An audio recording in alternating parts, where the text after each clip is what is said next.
आम चुनाव के पहले चरण से 3 दिन पहले आए विवादित ढांचे से जुड़े कोबरा पोस्ट के स्टिंग ऑपरेशन के बाद सियासी हलकों में हड़कंप मच गया है। बीजेपी जहां इसका खुलकर विरोध कर रही है, वहीं विरोधी पार्टियों का कहना है कि इस स्टिंग में कुछ भी नया नहीं है। सबसे तीखी प्रतिक्रिया आई है बीजेपी की ओर से।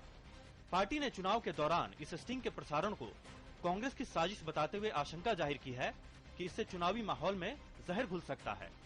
पार्टी ने चुनाव आयोग से स्टिंग पर रोक लगाने की मांग की है। कोबरा पोस्ट नामक एक एनजीओ एक स्टिंग ऑपरेशन के नाम पर श्री राम जन्मभूमि बाबरी मस्जिद जैसे संवेदनशील विवाद पर प्रायोजित स्टिंग दिखाने की योजना बना रहा है। इसके प्रकाशित और प्रसारित करने से तत्काल रोक लगाई जाए, अन्यथा चुनाव के दौरान शांति और सौहार्दपूर्ण माहौल सांप्रदायिक तनाव और हिंसा में बदल सकता है।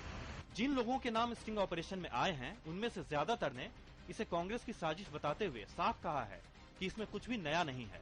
जो बातें कोर्ट में मैं कह चुकी हूँ और जो मामले कोर्ट में हैं, उसमें मैं अलग से एक शब्द नहीं बोलूंगी। मैंने कोर्ट में जो कहा वो अक्षरशः सत्य है।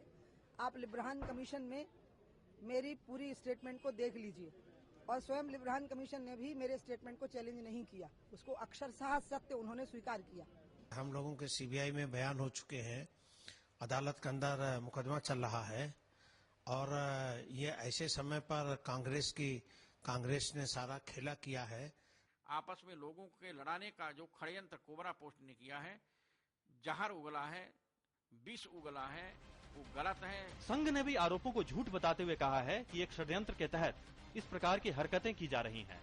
लिब्रान कमीशन जैसे कमीशन इन तमाम मुद्दों का जांच करके इनमें कोई दम नहीं है इन आरोपों में, ऐसा कंक्लूड किए है। इसलिए इस समय इन मुद्दों को फिर से उठाने के पीछे केवल और केवल राजनीतिक दुरुद्देश्य होगा। उधर कांग्रेस ने बीजेपी के साजिश के आरोपों को सिरे से खारिज करते हुए कहा है कि इसमें कुछ भी नया नहीं है।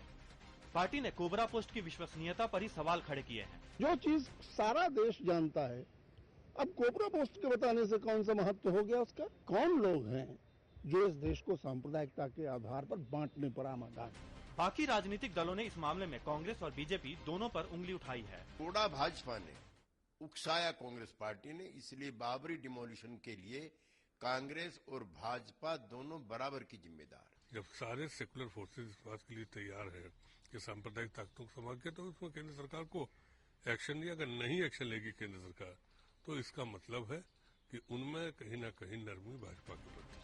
राजनीतिक दलों की इस मामले में अलग अलग राय भले ही हो, लेकिन स्टिंग के समय पर सवाल तो उठता ही है।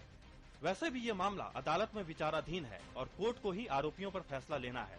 अब ये चुनाव आयोग को देखना होगा कि 22 साल पुरानी इस घटना को जिंदा करके राजनीतिक दल इसका सियासी फायदा लेने की कोशिश न करे।